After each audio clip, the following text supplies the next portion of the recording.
નમસ્કાર મિત્રો, આજે આપણે એક એવી આદત વિશે ચર્ચા કરવાના છીએ જે આપણા જીવનમાં સફળતા, સારા નિર્ણય અને સતત વિકાસ માટે ખૂબ જરૂરી છે. અને એ આદત છે ફરીથી વિચારવાની આદત અથવા ફરીથી વિચારવાની શક્તિ, જેને અંગ્રેજીમાં કહે છે હેબિટ ઓફ રીથિંકિંગ, અથવા તમે એમ પણ કહી શકો એબિલિટી ઓફ રીથિંકિંગ. હા, એટલે કે ફરીથી વિચારવાની શક્તિ અથવા ફરીથી વિચારવાની આદત. જો હું તમને પૂછું કે છેલ્લે તમે ક્યારે તમારો કોઈ મજબૂત વિચાર બદલ્યો હતો? હા, આપણે મોબાઈલ બદલીએ છીએ, કપડાં બદલીએ છીએ, ટેકનોલોજી પણ બદલીએ છીએ, પણ આપણે આપણો કોઈ વિચાર બદલવા તૈયાર નથી હોતા. અત્યારે આપણે જે સમયમાં અને જે દુનિયામાં જીવી રહ્યા છીએ તે ફક્ત જ્ઞાન જ જરૂરી નથી, એટલે કે નોલેજ જ જરૂરી નથી, પણ સતત શીખતા રહેવું અને જરૂર પડે ફરીથી વિચારવું એ શક્તિ બની ગયું છે. અત્યારના સમયમાં સૌથી સફળ વ્યક્તિ એ નથી જેને બધું જ આવડે છે, પણ એ છે જે નવી માહિતી મળતા પોતાના વિચારો બદલવાની હિંમત રાખે છે, શક્તિ રાખે છે. શું ક્યારે તમારી સાથે એવું બન્યું છે કે કોઈ વાતની તમને સંપૂર્ણ ખાતરી હતી અને પાછળથી ખબર પડી કે તમે ખોટા હતા? આપણા બધાની સાથે આવું જીવનમાં બન્યું જ હશે. તો આજના લેક્ચરમાં આપણે શીખીશું કે ખોટા પડવું એ ખરાબ નથી, પણ ખોટું જાણ્યા પછી પણ પોતાનો વિચાર ન બદલવો એ ખરાબ છે. તો હવે પ્રશ્ન એ થાય કે લોકો પોતાના વિચારો કેમ નથી બદલતા, એટલે કે લોકો પોતાની વિચારસરણી કે માઇન્ડસેટ કેમ નથી બદલતા? તો લોકો પોતાના વિચાર નથી બદલી શકતા એનું કારણ છે કે લોકો 3 રીતે વિચારે છે. એમાં સૌ પ્રથમ છે ઉપદેશક, જેને અંગ્રેજીમાં કહે છે પ્રીચર. પ્રીચર કેટેગરીના લોકો એવું માને છે કે તે લોકો સંપૂર્ણપણે સાચા છે, તે જ સાચા છે અને બાકીના બીજા લોકો ખોટા છે. આ પ્રકારના લોકો પોતાનો વિચાર બચાવવામાં વ્યસ્ત હોય છે, પણ વિચાર બદલવાની કદાપી પણ હિંમત નથી કરતા. એ લોકો માને છે કે એ લોકો સંપૂર્ણપણે સાચા છે અને બાકીના બધા ખોટા છે. ઉદાહરણ જોઈએ તો એક શિક્ષક માને છે કે આજના વિદ્યાર્થીઓ ભણતા નથી, પણ એવું નથી. ઘણા બધા વિદ્યાર્થીઓ ભણે છે, સફળ પણ થાય છે અને જીવનમાં આગળ પણ વધે છે, પણ એવું જરૂરી નથી કે બધા જ વિદ્યાર્થીઓ નથી ભણતા. એટલે કહેવાનો મતલબ કે આ કેટેગરીના લોકો પોતાનો વિચાર બચાવવામાં વ્યસ્ત છે, પણ વિચાર બદલવામાં અને સત્ય શું છે એ શોધવામાં એમને રસ જ નથી હોતો, એટલે કે એમનું માઇન્ડસેટ જ નથી હોતું. એટલે પહેલા પ્રકારના જે લોકો છે તે પોતાના વિચાર નથી બદલી શકતા, એ છે ઉપદેશક, એટલે કે પ્રીચર કેટેગરીના લોકો. જે લોકો પોતાનો વિચાર નથી બદલી શકતા એમાંના બીજા પ્રકારના લોકો છે એ છે વકીલ, એટલે કે પ્રોસિક્યુટર. હા, વકીલ હંમેશા શું કરતો હોય છે? વકીલ હંમેશા સામેવાળી વ્યક્તિને ખોટી સાબિત કરવા પ્રયત્ન કરતો હોય છે. વકીલ કદાપી પણ સત્ય શું છે એ શોધવામાં એને રસ નથી હોતું, અને એનો ટાર્ગેટ હંમેશા સામેવાળી વ્યક્તિને ખોટો પાડવામાં જ રસ હોય છે. એટલે કે આ કેટેગરીના લોકો પણ સામેવાળી વ્યક્તિને ખોટો પાડવા અને પોતે સાચા છે એ સાબિત કરવામાં જ એમને રસ હોય છે. એટલે કે આ લોકો સત્યની શોધ નથી કરતા, સત્ય શું છે એ તપાસતા નથી, પણ પોતે સાચા છે અને સામેવાળી વ્યક્તિ ખોટી છે એ સાબિત કરવામાં જ વ્યસ્ત હોય છે. એટલે એ લોકો પોતાના વિચાર નથી બદલી શકતા હોતા. આપણે આજુબાજુ પણ જોયું હશે કે ઘણા લોકો ચર્ચા જીતવા માંગતા હોય છે, પણ શીખવા નથી માંગતા હોતા. એટલે કે સેકન્ડ કેટેગરીના જે લોકો છે, જે વકીલની જેમ વિચારે છે કે સામેવાળી વ્યક્તિ ખોટી છે અને એ વ્યક્તિને ખોટો પાડવામાં જ એમને રસ હોય છે, એ કદાપી પણ સત્ય શું છે એ શોધવામાં એમને રસ નથી હોતો, અને જેના કારણે એ લોકો પોતાના વિચાર નથી બદલી શકતા હોતા. વિચાર ન બદલી શકવાનું ત્રીજું કારણ છે કે લોકો રાજકારણીની જેમ, એટલે કે પોલિટિશિયનની જેમ વિચારે છે. પોલિટિશિયન હંમેશા શું કરતા હોય છે? એ લોકો ખુશ થાય એ પ્રમાણે પોતાના અભિપ્રાય બદલતા હોય છે. એટલે કે આ કેટેગરી વાળી વિચારસરણી વાળા લોકો હંમેશા બીજા લોકો ખુશ થાય, સામેવાળી વ્યક્તિ ખુશ થાય એ પ્રમાણે પોતાના અભિપ્રાયો આપતા હોય છે. એટલે કે આ કેટેગરીની વિચારસરણી વાળા લોકો સત્ય શું છે એ શોધવામાં એમને રસ નથી હોતું, જેના કારણે એ લોકો ફરીથી વિચારી નથી શકતા અને પોતાનો વિચાર બદલી શકતા નથી હોતા. એટલે કે આ કેટેગરી વાળી વિચારસરણી વાળા લોકો પોતાનો વિચાર બદલી શકતા નથી હોતા. આ 3 વિચારસરણી કરતા પણ સૌથી અગત્યની અને મહત્વની વિચારસરણી છે, એટલે કે માઇન્ડસેટ છે, એ છે સાયન્ટિસ્ટ માઇન્ડસેટ, એટલે કે વૈજ્ઞાનિક વિચારસરણી. હા, જેવી રીતે કોઈ એક વૈજ્ઞાનિક વિચાર છે એ રીતે જો તમે વિચારશો તો તમે ફરીથી તમારો વિચાર બદલી શકશો. એક વૈજ્ઞાનિક શું કરે છે? જો એને નવા પુરાવા મળે તો એ પોતાના વિચારો બદલે છે અને નવી દિશામાં કામ કરે છે.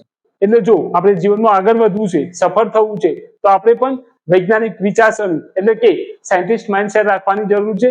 સાયન્ટિસ્ટ જેવી રીતે વિચારે છે એ રીતે વિચારવાની જરૂર છે. સાયન્ટિસ્ટ હંમેશા પૂછતો રહેતો હોય છે કે જો મને નવા પુરાવા મળશે તો હું મારું માઇન્ડસેટ બદલી નાખીશ અને એ દિશામાં કામ કરીશ. એટલે આપણે પણ જો સફળ થવું છે તો આપણું માઇન્ડસેટ સાયન્ટિસ્ટની જેમ માઇન્ડસેટ રાખવાની જરૂર છે. આપણે પણ આપણી વિચારસરણી વૈજ્ઞાનિકની જેમ રાખવાની જરૂર છે. તમને કદાચ ખબર જ હશે કે મોબાઈલ માર્કેટમાં નોકિયા નંબર 1 હતી.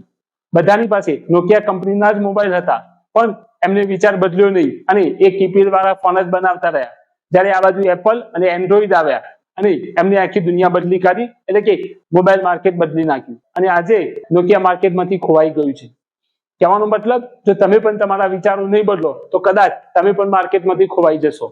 કહેવાનો મતલબ, સમય સાથે ન બદલાવું એક પ્રકારનું મોટું જોખમ જ છે. આપણે એ તો સમજ્યા કે સમય સાથે બદલાતા રહેવું જોઈએ. સમય સાથે બદલાવ લાવવા માટે આપણે આપણા વિચારો બદલવા જોઈએ અને જરૂર પડે કોઈ બાબતે ફરીથી પણ વિચાર કરવો જોઈએ. પણ આપણે બદલાવ કેમ નથી લાવી શકતા, એટલે કે આપણે આપણા વિચારો કેમ નથી બદલી શકતા? તો એનું કારણ છે આપણને ખોટા પડવાનો ડર છે. હા, કદાચ આપણો અહંકાર આપણા વચ્ચે આવે છે અને આપણે સ્વીકારવા નથી માંગતા કે કદાચ હું ખોટો હોઈ શકું અને સામેવાળી વ્યક્તિ સાચી પણ હોઈ શકે. પરંતુ યાદ રાખો, ખોટા હોવું શરમની વાત નથી, પણ ખોટું જાણ્યા પછી પણ બદલાવ ન લાવવો એ શરમની વાત છે, એ ખોટી વાત છે. ઘણા લોકો માને છે કે હું ખોટો હોતો જ નથી, હું ખોટો હોઈ ના શકું. પણ સાચો બુદ્ધિશાળી વ્યક્તિ કહે છે કે આજે જે હું જાણું છું એ કાલે બદલાઈ જશે. આને કહે છે ઇન્ટેલેક્ચ્યુઅલ હ્યુમિલિટી, એટલે કે બૌદ્ધિક નમ્રતા. એક પ્રોફેસર વર્ષોથી એક જ રીતે ભણાવતા હતા. પરિણામે વિદ્યાર્થીઓને ભણવામાં રસ રહેતો ન હતો. હવે પ્રોફેસરે પોતાનો વિચાર બદલ્યો અને એમને ભણાવવાની નવી નવી રીત, એટલે કે પીપીટી, ક્વિઝ, ડિસ્કશન વગેરે મેથડો અપનાવી. જેના કારણે થોડા સમય પછી વિદ્યાર્થીઓ ભણવામાં રસ લેતા થઈ ગયા. તો આનું કારણ શું? તો કારણ એક જ હતું કે પ્રોફેસરે પોતાનો વિચાર બદલવાની હિંમત કરી અને એના પર ફરીથી વિચારીને પોતાનો વિચાર બદલ્યો. તો કહેવાનો મતલબ, જો તમને પણ જરૂરી સફળતા નથી મળતી તો એ બાબતે ફરીથી વિચાર કરીને નવી મેથડ એપ્લાય કરશો તો તમે પણ 100% સફળ થશો. આપણે આપણા વિચારો નથી બદલી શકતા અને સત્ય શું છે એ ફાઇન્ડ નથી કરી શકતા. એનું કારણ છે આપણું મગજ. આપણું મગજ આપણને એવી જ માહિતી આપે છે જે આપણા વિચારોને સાચા સાબિત કરે. આને કહે છે કન્ફર્મેશન બાયસ. જેમ કે તમારી પાસે જો આઈફોન છે તો તમને આઈફોનના ફાયદા જ દેખાશે, પણ એની ખામીઓ નહીં દેખાય. તેવી જ રીતે જો તમે કોઈ વ્યક્તિને પસંદ કરો છો તો એ વ્યક્તિની તમને સારી આદતો દેખાશે, ખરાબ આદતો નહીં દેખાય. એવી જ રીતે જો તમે કોઈ વ્યક્તિને પસંદ નથી કરતા તો એની ખરાબ આદતો તમને દેખાશે, પણ એની સારી આદતો તમને નહીં દેખાય. આને કહે છે કન્ફર્મેશન બાયસ. એટલે કે આપણું મગજ આપણા વિચારો સાચા સાબિત થાય એવી જ માહિતી આપણને આપતું હોય છે. આને કહે છે કન્ફર્મેશન બાયસ. એટલે કે આપણે આપણી જાતને સવાલ કરવાની જરૂર છે, પ્રશ્ન પૂછવાની જરૂર છે કે જે હું જોઈ રહ્યો છું, જે હું અનુભવી રહ્યો છું, એ સંપૂર્ણ સત્ય છે કે મને ગમતું સત્ય છે? સંપૂર્ણ સત્ય અને તમને ગમતું સત્ય બંને વસ્તુ અલગ છે. આપણું મગજ હંમેશા આપણને જે ગમે છે એ સાચા સાબિત કરવા માટેની જ માહિતી આપે છે. એટલે આપણને લાગે છે કે હું જ સંપૂર્ણપણે સત્ય છું. પણ આવું બધાની સાથે થાય છે અને એટલે તો બધાને લાગે છે કે બધા લોકો સાચા છે, પણ હકીકતમાં બધા લોકો સાચા નથી હોતા. સત્ય તો કંઈક અલગ જ હોય છે, સંપૂર્ણ સત્ય તો કંઈક અલગ જ હોય છે. એટલે આપણે હંમેશા આપણી જાતને પ્રશ્ન પૂછવાની જરૂર છે કે જે હું જોઈ રહ્યો છું, જે હું અનુભવી રહ્યો છું, એ સંપૂર્ણ સત્ય છે કે મને ગમતું સત્ય છે? અને જ્યારે તમને ખબર પડે કે સંપૂર્ણ સત્ય અને તમારું સત્ય બે અલગ છે ત્યારે તમે ખોટા પડશો. પણ જ્યારે તમે ખોટા પડશો ત્યારે દુઃખી ન થાવ, પણ ખુશ થાવ, કારણ કે તમે કંઈક નવું જાણ્યા છો, નવું શીખ્યા છો. યાદ રાખો, ભૂલ થવી એ સહજ છે, ખોટા પડવું એ સહજ છે, પણ ખોટા પડ્યા પછી પણ એમાંથી કંઈ શીખવું નહીં એ ખરાબ છે.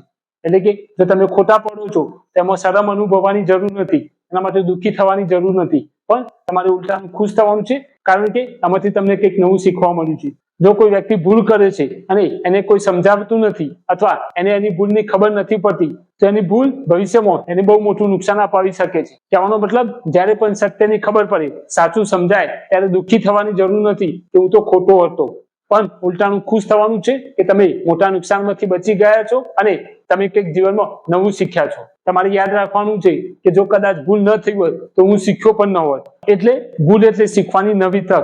એટલે કે ભૂલ થશે તો જ તમે નવું શીખી શકશો, પણ એના માટે ભૂલને સ્વીકારવી પડશે અને પોતાના વિચારો બદલવા પડશે, તો જ તમે નવું શીખી શકશો. એટલે ભૂલ થાય છે તો સ્વીકારી લો અને નવું શીખવા માટે તૈયાર રહો. એટલે યાદ રાખો, ભૂલ એટલે નવી શીખવાની તક. આજના સમયમાં એઆઈ આવી ગયું, ઓટોમેશન આવી ગયું અને ટેકનોલોજી દર વર્ષે બદલાય છે અને આપણે કહીએ છીએ મારે કંઈ નવું શીખવાની જરૂર નથી. જો તમે તમારી જાતને અપડેટ નહીં કરો, એટલે કે નવું નવું શીખશો નહીં, તો દુનિયા તમારાથી આગળ નીકળી જશે અને તમે કદાચ પાછળ પડી જશો. સાચો પ્રશ્ન એ નથી કે તમે કેટલું જાણો છો, પણ સાચો પ્રશ્ન એ છે કે તમે કેટલું નવું શીખવા તૈયાર છો. તો પોતાની જાતને સાચો પ્રશ્ન પૂછો કે હું કેટલું શીખવા, કેટલું નવું અપનાવવા માટે તૈયાર છું. સાથે સાથે એ પણ યાદ રાખો કે જીવનમાં નવી વસ્તુઓ શીખવી પૂરતી નથી, પણ જરૂર પડે પોતાના વિચારો છોડવા અને નવા વિચારો અપનાવવા પણ હિંમત રાખવી પડશે. બુદ્ધિશાળી વ્યક્તિ એ નથી કે જે જીવનમાં કદી ખોટી ન પડ્યું હોય, પણ એ છે જે ખોટા પડ્યા પછી એમાંથી શીખે છે અને જીવનમાં આગળ વધે છે. યાદ રાખો, સફળ લોકો હંમેશા સાચા નથી હોતા, પણ નવી માહિતી મળતા પોતાના વિચારો બદલવામાં એ સૌથી આગળ હોય છે, સૌથી ઝડપી હોય છે. કહેવાનો મતલબ એમને સત્યની ખબર પડે એટલે તરત જ એ પોતાના વિચારો બદલે છે અને જીવનમાં આગળ વધે છે. એમને ડર નથી હોતો કે લોકો એમને ખોટા કહેશે, પણ એમનો ટાર્ગેટ હંમેશા જીવનમાં આગળ વધવાનું હોય છે. એટલે જો તમારો પણ ટાર્ગેટ છે કે જીવનમાં આગળ જ વધવું છે, સફળ જ થવું છે અને સફળ બન્યા રહેવું છે, તો તમારે પણ નવી માહિતી મળતા તમારા વિચારો પર ફરીથી વિચારવાની જરૂર છે અને આમાં બદલાવ લાવવાની જરૂર છે. અને જો તમે આ કરી શકશો તો 100% તમે સફળ થશો અને સફળ બન્યા રહેશો. કહેવાનો મતલબ હંમેશા નવું શીખવાની માનસિકતા રાખો.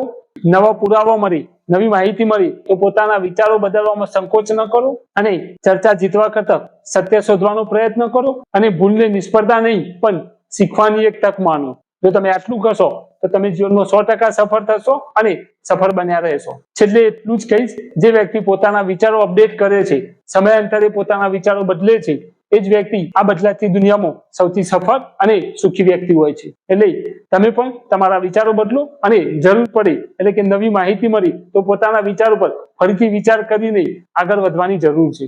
જો તમે આટલું કરી શકશો તો 100% જીવનમાં સફળ થશો. તો જરૂર પડે ફરી વિચાર કરો અને જીવનમાં આગળ વધો. તો આજના લેક્ચરમાં આટલું જ. Thank you very much.